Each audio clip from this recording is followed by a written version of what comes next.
Hello guys, welcome back to our YouTube channel. मैं विपुल तोंगड़ आपका फिर से स्वागत करता हूं आप ही के अपने यूट्यूब चैनल पर। दोस्तों, आज मैं डी फार्मा सोशल फार्मेसी से रिलेटेड एक टॉपिक लेकर के आया हूं, नारकोटिक्स। क्या नारकोटिक्स होता है, क्यों हमें इसकी ज़रूरत पड़ी और कब से हम इसका यूज़ करते आ रहे हैं। तो इसी के बारे में हम आज अपनी जो है डिटेल्ड स्टडी करेंगे। तो चलिए दोस्तों, शुरू करते हैं। तो सबसे पहले हम पढ़ते हैं कि नारकोटिक्स की हिस्ट्री क्या है, कब से इसको हमने शुरू किया था। तो ये लगभग 1700 ईयर्स, जो हम बोल सकते हैं कि 17वीं शताब्दी में जो है इजिप्टियंस इसका यूज़ करते थे। मेनली नारकोटिक्स का यूज़ जो है वो होता था हमारा एज अ पेन रिलीवर, है ना। कि जब लेबर पेन होता था, कोई वुमेन जब बच्चों को जन्म देती थी, तो उस टाइम के जो पेन को रिलीज़, उस पेन से रिलीव पाने के लिए हम किसका यूज़ करते थे। उस टाइम पर इजिप्टियंस जो थे नारकोटिक्स का यूज़ करते थे।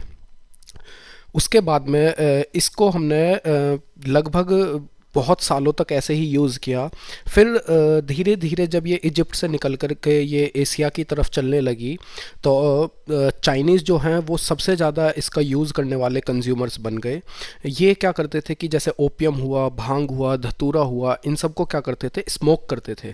उसके थ्रू क्या करते थे, ये अपना जो ये नारकोटिक्स जो हैं हमारे, जैसे ओपियम हो गया, कैफ़ीन हो गया, इन सब का यूज़ करते थे। और ये क्या करते थे, अपने माइंड को रिलैक्स करते थे, क्योंकि ये डायरेक्टली कहाँ अफेक्ट करता है, हमारे नर्वस सिस्टम के ऊपर अफेक्ट करता है।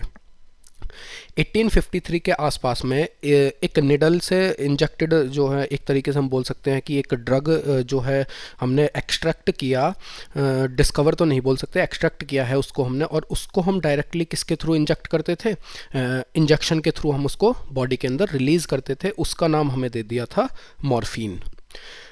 ये क्या करता था कि जब ये डायरेक्टली हमारी वीन्स में जाता है, तो इन कंपेयर टू स्मोकिंग, ये वीन्स वाला जो है मॉर्फिन जब हम इंजेक्ट करते थे, तो ये ज़्यादा जल्दी क्या करता था, अपना इफ़ेक्ट शो करता था। जैसे जैसे आगे आगे चलते गई, इन चीज़ों का यूज़ होता गया, तो ये चीज़ें अलग अलग तरीके से हम इसको यूज़ करते रहे, है ना। किसी को हम इंजेक्शन के थ्रू करने लगे, एज अ टैबलेट यूज़ करने लगे। तो इसी के बारे में हम आगे बात करते हैं अब।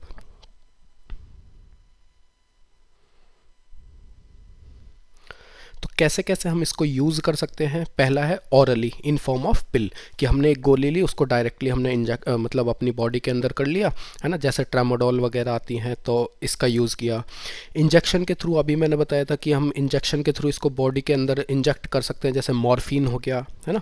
Smoke rolled into paper and inhaled, जैसे बहुत से लोग जो कि हमें नहीं करना चाहिए, स्मोकिंग करते हैं, बीड़ी सिगरेट, है ना, बीड़ी के अंदर ही भांग या धतूरा मिला करके वो क्या करते हैं, उसको इनहेल करते हैं, जो कि हमारा एक तरीके से बोल सकते हैं कि यही जितने भी नारकोटिक्स ड्रग्स जो हैं वो हमारी बॉडी के अंदर चले जाते हैं।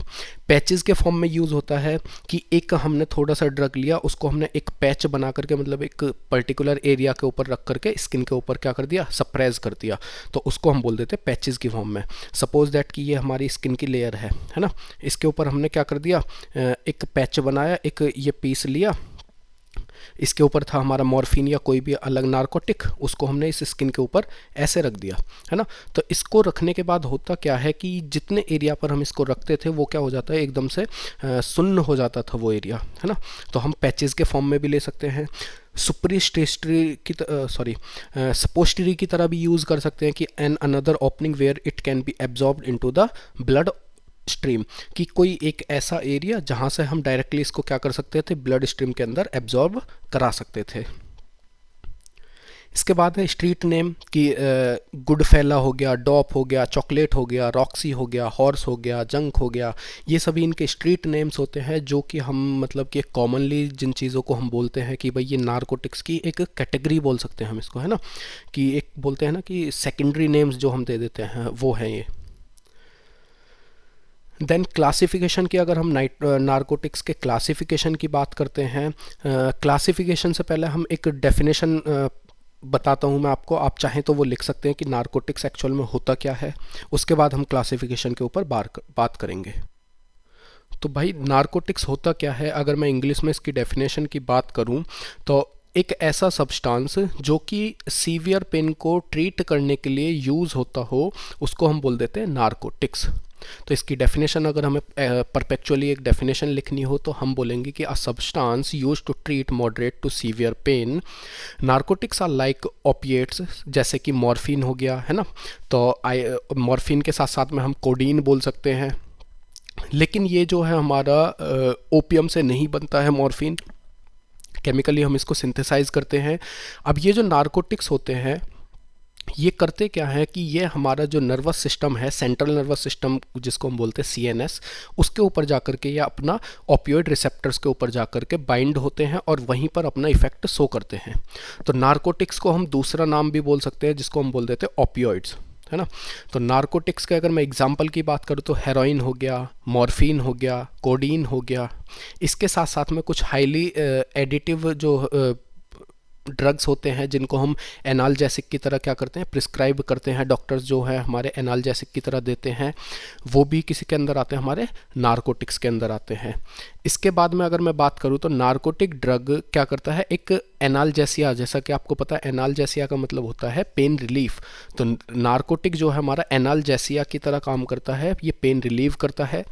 नेक्रोसिस का मतलब होता है कि एक स्टेट जिसमें आदमी क्या करते बिल्कुल मतलब उसको क्या हो जाए, स्लीपली हो जाए, वो बिल्कुल नींद में आने का, जिसको हम स्टूपर बोल सकते हैं ना, स्टेट ऑफ स्टूपर या स्टेट ऑफ स्लीप बोल सकते हैं।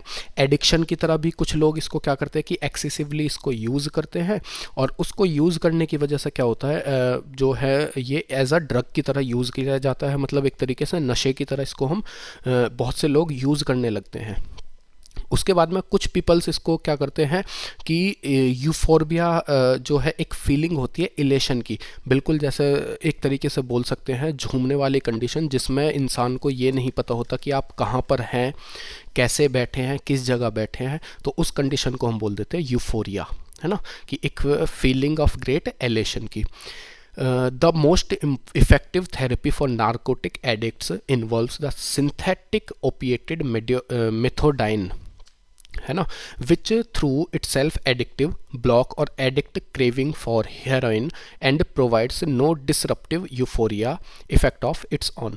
मतलब कि एक बहुत ही अच्छी हम बोल सकते हैं इफेक्टिव थेरेपी बोल सकते हैं नार्कोटिक्स के लिए, मतलब नार्कोटिक्स का जो नशा करते हैं उनके लिए वो क्या है, हमारी सिंथेटिक ओपिएट मिथाडोन, है ना, एक ड्रग है सिंथेटिक, मतलब हम आर्टिफिशियली उसको सिंथेसाइज करते हैं ओपिएट मिथाडोन को, जो कि मेनली क्या करता है, हेल्प करता है खुद को मतलब इंसान को एडिक्टिव या ब्लॉक या एडिक्टिव क्रेविंग से बचाने के लिए, कि कोई हेरोइन वगैरह का यूज़ कर रहा है तो उससे बचाने के लिए हम एक थेरेपी यूज़ करते हैं जिसको हम बोल देते हैं ओपियोइड मेथाडोन थेरेपी।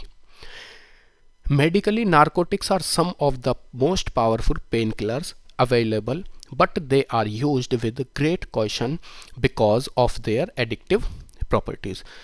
मेडिकली अगर हम बात करें तो नार्कोटिक्स हमारा पेन रिलीवर की तरह यूज़ तो होता है, लेकिन होता क्या है कि ये जो है हमारा एडिक्टिव प्रॉपर्टी की वजह से इसको हमें बड़ी ही बोल सकते हैं सेफ्टी के साथ यूज़ करना होता है। केवल जब प्रिस्क्रिप्शन होता है, जब डॉक्टर आपको ये दवाइयाँ लिखते हैं, ये दवाइयाँ तभी लेनी चाहिए, अपने खुद से ये दवाइयाँ नहीं लेनी चाहिए, नहीं तो इसका आपको क्या हो सकता है, एडिक्शन हो सकता है। जैसे बोलते हैं ना कि बहुत सी दर्द की दवाइयाँ हम खाते हैं, ज़्यादा खाते हैं तो वो एक खून का पानी बनाती हैं, प्लस हम बोल सकते हैं कि भाई जो दर्द की जितनी भी दवाइयाँ होती हैं अगर हम उनको रेगुलर वे में लेना शुरू कर दें तो वो असर नहीं करती हैं, है ना, कि हमारे दर्द को कम नहीं कर पाती है। उसका कारण यही होता है क्योंकि बॉडी हमारी क्या हो जाती है, यूज टू हो जाती है उस चीज़ के लिए। ठीक है जी।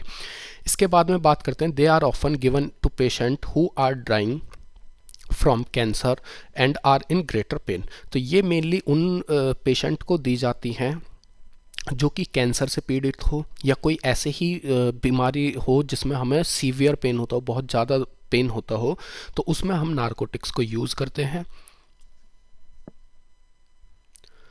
तो नार्कोटिक जो है हमारी जैसे अल्ट्रासेट हो गई, ट्रामाडोल हो गई, इनको जो है हम लिखते हैं, मतलब डॉक्टर्स जो हैं वो प्रिस्क्राइब करते हैं एज अ पेन रिलीवर। लेकिन नार्कोटिक्स केवल पेन को ही रिलीव नहीं देती हैं, इसके साथ साथ में ये क्या कर सकती हैं कि अगर आपको कोई सफरिंग है, कोई स्ट्रेस है, कोई वरी है, चिंता है, किसी चीज़ का डर है ना, या पैनिक वाली सिचुएशन है, तो इन सभी चीज़ों से भी आपको रिलीव करने में हेल्प करती हैं हमारे नार्कोटिक्स, जिनकी एक अलग अलग जो क्लासिफिकेशन है, किस तरीके से हम उनको यूज़ कर सकते हैं उसके बारे में हम आगे बात करेंगे। तो दोस्तों आई होप आपको इतना सब कुछ समझ आ रहा होगा। तो चलिए अब बात करते हैं हम डायरेक्टली कि क्लासिफिकेशन क्या क्या होता है नारकोटिक्स में, है ना। तो नारकोटिक्स के अंदर क्लासिफिकेशन को हमने शेड्यूल्ड के हिसाब से बांटा गया है कि पहला स्केड्यूल में क्या है कि इसको हम मेडिसिन की तरह यूज़ नहीं कर सकते, हाईली एडिक्टिव होती है, मतलब एक बार ले लिया तो ये ज़्यादातर क्या कर सकती है, हमें नशा के तौर पर यूज़ करनी पड़ सकती है ना, हमारी बॉडी उसका यूज टू हो जाती है। तो इसको हम बोल सकते हैं कि हमारे लिए सेफ़ नहीं है। जैसे इसका एक एग्जाम्पल है शेड्यूल 1 का हेरोइन, कि हेरोइन को ना तो हम यूज़ कर सकते हैं और हम अगर इसको यूज़ करेंगे तो ये हाईली कैसी होती है, एडिक्टिव होती है। स्केड्यूल 2 की बात करते हैं तो स्केड्यूल 2 के अंदर ये जो है हमारी इसके ऊपर हम डिपेंडेंस हो सकते हैं, है ना। जैसा ओपियम हो गया, मॉर्फिन हो गया, कोडीन हो गया, ऑक्सीकोडोन हो गया।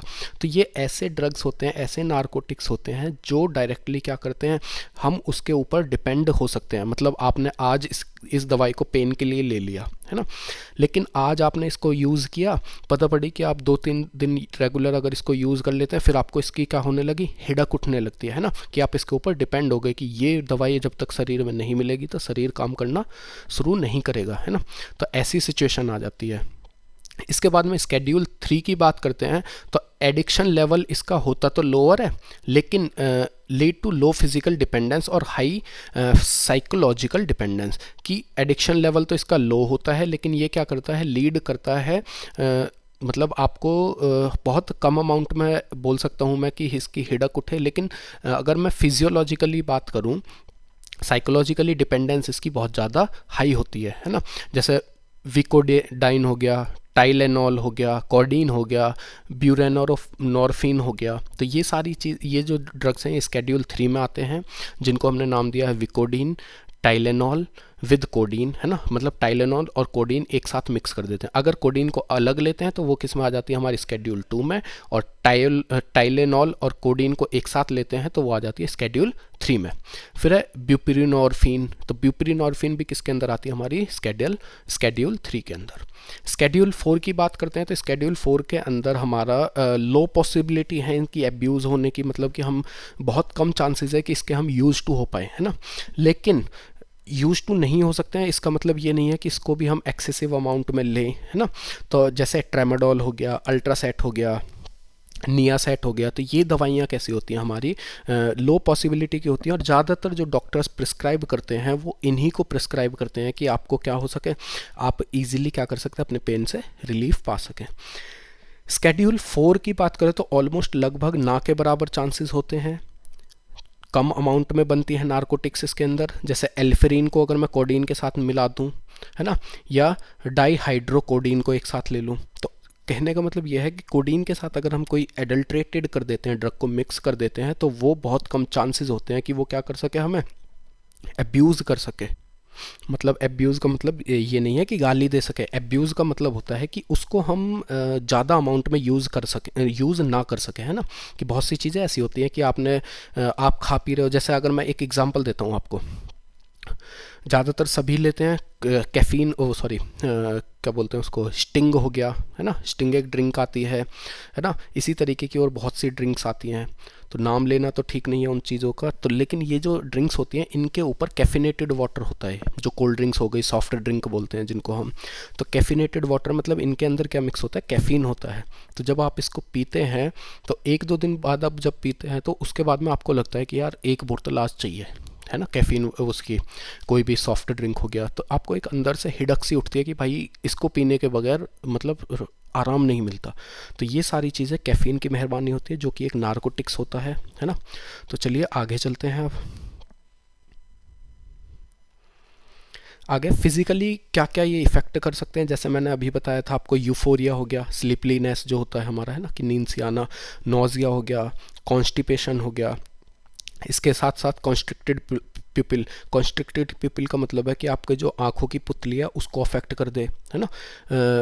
अफेक्ट तो करे ही करे, साथ के साथ में आपकी जो देखने का त्योर जो होता है, जिसको हम आई साइट बोलते हैं, उसको भी क्या कर दे, लो कर दे। पेन को ख़त्म कर सकती है, जैसा कि हम पढ़ते आ रहे हैं नारकोटिक्स का मेनली यूज़ ही इसलिए होता है। हार्डर टू ब्रीथ, कि अगर आप इसकी एक्सेसिव डोज ले लेते हैं या ओवर डोज ले लेते हैं तो ब्रीथ सांस लेने में क्या होती है, समस्या होने लगती है। हार्ट रेट को क्या कर देती है, डाउन कर देते हैं ये, है ना। और अगर बहुत ज़्यादा एक्सेसिव अमाउंट में ले लें तो ये क्या कर सकती है, आपको लीड टू कोमा, मतलब कोमा में भी आपको भेज सकते हैं, आपके हाथ पैर काम करना बंद कर सकते हैं। इसके बाद मेंटली इफेक्ट, ये तो थे फिजिकली जो हम देख सकते हैं, है ना। मेंटली इफेक्ट की बात करें तो ये आपके अंदर हैप्पीनेस ला सकती है, खुशी ला सकती है, आपकी चिंताओं को, एंजाइटी को या टेंशन को क्या कर देती है, रिड्यूस कर देती है। लेकिन इसका मतलब ये नहीं है कि ये इन सब चीज़ों के लिए हेल्पफुल है तो हम इनको लेना ज़्यादा से ज़्यादा शुरू कर दें। बगैर किसी डॉक्टर की सलाह के इन चीज़ों को हमें यूज़ नहीं करना चाहिए। इसके बाद बात करते हैं कि जो सोशली क्या इफ़ेक्ट डाल सकती है ना। कैन कॉज फैमिली प्रॉब्लम, जैसे आपने मूवीज़ वगैरह के अंदर देखा होगा कि अगर कोई नारकोटिक्स लेता है, हेरोइन हो गया, मॉर्फिन हो गया, है ना, इस तरीके की, अगर ओपियम हो गया, ओपियोइड्स हो गया, इन सब चीज़ों को अगर कोई लेता है तो वो क्या करता है, अपनी फैमिली को परेशान करता है बार बार कि भाई मेरे को पैसे चाहिए, मेरे को ये लेके आना है, इसके बगैर मैं नहीं जी सकता। ये सारी चीज़ें आपने मूवीज़ वगैरह में ऑब्ज़र्व की होंगी। तो एक तो ये फैमिली के लिए प्रॉब्लम क्रिएट कर सकता है। दूसरा, getting the drugs may can cause to join a gang, कि इस ड्रग्स को जब हम लेते हैं तो अब ये चीज़ें ऐसी होती हैं कि ये बाज़ार में ईजिली नहीं मिल पाती, तो ऐसे लोग जो हमारे गैंगस्टर्स बोल सकते हैं, माफिया बोल सकते हैं, इन सब के पास में ये ईजिली अवेलेबल होती है। तो इस तरीके के जो ड्रग एडिक्ट होते हैं वो इन गैंग में भी जा कर के ज्वाइन हो जाते हैं, क्योंकि उनको क्या चाहिए, ड्रग्स, है ना। तो और वो गैंग वाले इनसे कोई भी गलत काम इजीली करा सकते हैं। इसके बाद में वेल्थ डिक्रीज, क्योंकि ये चीज़ें क्या हैं, बहुत महंगी मिलती हैं, क्योंकि ब्लैक की जाती हैं मार्केट के अंदर, तो ये बहुत महंगी मिलती हैं और महंगी मिलने की वजह से आपकी जो जितनी भी संपत्ति है उसको क्या कर देती है, एक दिन बिल्कुल ही ख़त्म कर देती है। अच्छा, किसी भी कोई भी जो नशा करता है, कोई दारू पीता है, कोई भी चीज़ करता है, तो क्या वो उसकी सेल्फ स्टीम का मतलब है खुद की कोई इज्जत होती है उसकी, किसी भी फैमिली के अंदर नहीं होती ना। उसकी हर एक बात को क्या कर देते हैं, हम ईजिली इग्नोर मार देते हैं कि भाई ये तो ऐसे ही बोलता है हर चीज़ों को, है ना। अब आपकी अगर वेल्थ डिक्रीज हो गई तो आपकी पॉवर्टी भी क्या होगी, मतलब आप भी गरीबी रेखा से नीचे जीने लग जाएंगे, मतलब एक तरीके से बोल सकते हैं कि गरीबी और भुखमरी की कगार पर आ जाते हैं।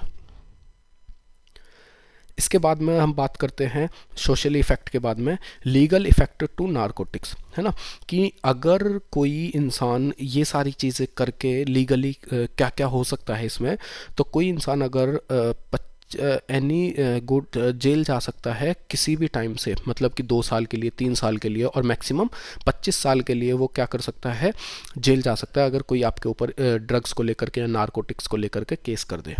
दूसरा है कि अगर आप ये सारी चीज़ें, मतलब जैसे दारू हो गया या कोई भी नारकोटिक्स ड्रग्स वगैरह हो गया, ये सब आप यूज़ करके, कंज्यूम करके अगर ड्राइविंग करते हैं तो आपका जो ड्राइवर्स लाइसेंस है वो भी रद्द किया जा सकता है। और प्रोफेशनल लाइसेंस, मतलब जैसे कोई कहीं टीचिंग कर रहा है या कोई पुलिस है या कोई कहीं भी है और उसको ये लत लग जाती है ड्रग्स की, तो उसका वो लाइसेंस भी क्या कर दिया जाता है, ख़त्म कर दिया जाता है। मतलब एक तरीके से बोल सकते हैं कि उसकी उस जॉब को छीन लिया जाता है लीगली। नर्वस सिस्टम के ऊपर क्या क्या इफ़ेक्ट होते हैं, सबसे ज़्यादा जो इफ़ेक्ट ये शो करता है नर्वस सिस्टम के ऊपर ही करता है, और वहीं से कोई भी इंसान जो है वो क्या कर सकता है, वहीं से मतलब एक इंसान गरीब अमीर, अच्छा बुरा, सब कहाँ से बन सकता है, अपने दिमाग से, कि उसकी जैसी सोच वैसा वो इंसान। तो नर्वस सिस्टम पर ये क्या करता है, सीएनएस के साथ कम्युनिकेटर की तरह काम करता था, तो उनको क्या कर देता है, स्लो डाउन कर देता है उनकी वर्किंग को। After using for a long time, they can cause tremors and fatigue during withdrawal due to the CNS trying to regain contact with the body. तो ज़्यादा यूज़ के बाद में अगर हम इन चीज़ को यूज़ करते हैं तो जो हमारा CNS है वो फैटीग ला देता है, मतलब थकावट सी महसूस करा देता है ना। और CNS जो है, मतलब एक तरीके से बोल सकते हैं हमारी बॉडी को इनएक्टिव स्टेट में रख देता है। लॉन्ग इफेक्ट की वजह से ट्रीमर्स हो सकते हैं, परमानेंट ब्रेन डैमेज हो सकता है, जिसको मैंने बोला था कि कोमा में भी जा सकता है ना, और साथ के साथ में एडिक्शन भी हो सकता है इसके साथ में। इसके बाद कार्डियोवैस्कुलर सिस्टम में क्या क्या इफेक्ट होता है। अभी तक हमने पढ़े हैं कि फिजिकली क्या इफेक्ट होता है, मेंटली क्या इफेक्ट होता है, सोशियली क्या इफेक्ट होता है, और हमारे सीएनएस नर्वस सिस्टम में क्या क्या इफेक्ट डालते हैं। फिजिकल में हमने पढ़ा था कि भाई हमारी जो ब्रीथ रेट हो गया है ना, उसको क्या कर सकता है, स्लो डाउन कर सकता है। हार्ट बीट को, या फिर हम बोल सकते हैं वर्किंग ऑफ हार्ट को भी क्या कर सकता है, स्लो डाउन कर सकता है। तीसरा क्या है कि हाथ पैरों की क्या कर सकता है, सीवरिंग कर सकता है ना, मतलब हाथ पैरों का क्या होना, क्या बोलते हैं उसको, हाथ पैरों का कांपना, है ना। सीवरिंग मतलब हाथ पैरों का कांपना, सही से काम ना करना। फिजिकल में ये सब थे। पॉवर्टी थी फिजिकल के अंदर। मेंटली बात करें तो मेंटली ये क्या कर सकता है, आपको हैप्पीनेस दे सकता है, आपके पेन्स को क्या कर सकता है, रिलीज़ कर सकता है, एंजाइटी को क्या कर सकता है, रिड्यूस कर सकता है। उसके बाद सोशली मैंने बात की थी कि आपकी फैमिली को क्या कर सकता है, वो हर्ट कर सकता है ना, हर्ट हो सकती है फैमिली आपकी। दूसरा है कि आप कहाँ जा सकते हैं, आपकी वेल्थ डिक्रीज़ हो सकती है, पॉवर्टी लाइन में आ सकते हैं आप, है ना। लीगली की बात की थी तो लीगली में क्या था कि आपको 1 महीने से लेकर के 25 साल तक की सज़ा हो सकती है ना। इसके साथ साथ क्या हो सकता है, ड्राइविंग लाइसेंस छिन सकता है आपका। तो ये सभी चीज़ें बात की थी। अब बात करते हैं हम कार्डियोवैस्कुलर सिस्टम की। तो narcotics can not dissolve in the blood stream and will cause clogging which can destroy vital tissues. तो नारकोटिक्स ब्लड स्ट्रीम के अंदर डिजॉल्व नहीं होता है, वो क्या कर देता है, क्लॉगिंग कर देता है, जिसकी वजह से बहुत सारे जो हमारे टिश्यूज़ होते हैं वो क्या हो जाते हैं, डिस्ट्रॉय हो जाते हैं।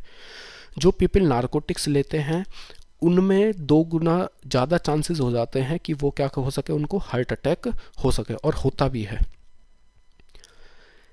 इसके बाद में डाइजेस्टिव सिस्टम में क्या क्या इफेक्ट होते हैं। ब्लॉटिंग हो सकती है, ब्लॉटिंग एक तरीके से बोल सकते हैं हम कॉन्स्टिपेशन के टाइम पे पेट का फूलना, है ना। सीवियर क्रैम्प्स आ सकते हैं, नोजिया हो सकता है। तो ये सारे इफेक्ट हैं डाइजेस्टिव सिस्टम के अंदर। मेडिसिनल यूजेस में अगर हम बात करें, नंबिंग सेंस हो गया, रिलीविंग पेन हो गया, इंड्यूसिंग स्लीप हो गया, हेल्पिंग रिलीव एंजाइटी, है ना। तो नंबिंग सेंस का मतलब है कि आपके सेंस ऑर्गन का सही से काम करने के लिए ये आपको क्या कर सकता है, हेल्प कर सकता है। आपके पेन को क्या कर सकता है, रिलीव कर सकता है। आपको नींद लगा सकता है, कि किसी को नींद नहीं आती है तो उसको ये गोली दे दो तो नींद आ जाती है। दूसरा क्या है, ये आपकी जो चिंताएं होती है ना, उसको क्या कर देता है, ख़त्म कर देता है। अगर हम नारकोटिक्स को अल्कोहल के साथ मिक्स करके लेने लगे तो क्या होगा, तो since they are both depressant, है ना। डिप्रेजेंट्स क्या होते हैं, ऐसे और मतलब ऐसे केमिकल्स जो हमारे सेंट्रल नर्वस सिस्टम की वर्किंग को स्लो डाउन कर दें, उनको हम बोल देते हैं डिप्रेजेंट्स, है ना। तो जब सीएनएस स्लो डाउन कर देता है हमारी बॉडी की वर्किंग को, तो when taking a strong amount of both it can cause the respiratory system to slow down. जब हमारा सीएनएस स्लो डाउन हो जाता है और हम ज़्यादा अमाउंट में ले लेते हैं तो हमारा रेस्पिरेटरी सिस्टम भी क्या हो जाता है, स्लो डाउन हो जाता है। अब जब स्लो डाउन हो जाता है तो ब्रीदिंग क्या हो जाती है, हमारी प्रोसेस रुक जाती है। It can also cause to become sedated often times this mixture, है ना। सेडेटेड भी कर सकता है हमको। When using enough of it will result in death. अगर हम इसको ज़्यादा अमाउंट में ले लें, मतलब अल्कोहल और नारकोटिक्स का कॉम्बिनेशन जिसको हम कॉकटेल बोल देते हैं, इसको अगर हम ज़्यादा ले लें तो ये क्या कर सकता है, हमारी मौत का कारण भी बन सकता है। इसके साथ साथ में नारकोटिक्स और अल्कोहल जो है हमें एक साथ मिक्स करके नहीं लेनी चाहिए, क्योंकि ये हमारी जितनी भी पूरी बॉडी की मेटाबॉलिक एक्टिविटीज़ होती है, इधर डाइजेशन, रेस्पिरेशन, सर्कुलेशन, या कोई भी जो भी हमारी बॉडी के अंदर वाइटल एक्टिविटीज़ होती हैं, जितने भी हमारे सिस्टम हैं, उसके कोऑर्डिनेशन को ये बिगाड़ देते हैं। इस वजह से हमें कभी भी नारकोटिक्स और अल्कोहल को एक साथ नहीं लेना चाहिए। चलिए दोस्तों, आज के लिए इतना ही। Thank you so much. Please do subscribe, like, share our channel, और हो सके जितने से जितना हो सके दोस्तों अपने सजेशंस हमें ज़रूर दें। Thank you so much.